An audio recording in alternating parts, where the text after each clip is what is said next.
Hello everyone and welcome to my YouTube channel. Today we are going to discuss how to turn on a dark mode on Roblox mobile in latest new update.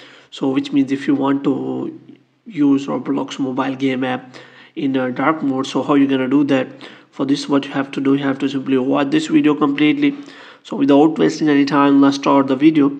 So first of all, what you have to do, you have to simply open the Roblox mobile app, and after that you have to make sure that you have a recently updated app. And after that what you have to do, you have to simply click on three dots here, and here what you have to search is you have to simply search for settings or gear icon here. So here you have to simply click on settings, and after that what you have to do, you have to simply click on account info, and here you have to simply provide here all of your account information, which means name, username, gender, and of all of that. Moreover, here you can also select the dark mode here, and here you can see that the dark mode is already applied. So in this way you can simply apply dark mode to Roblox mobile without any problem.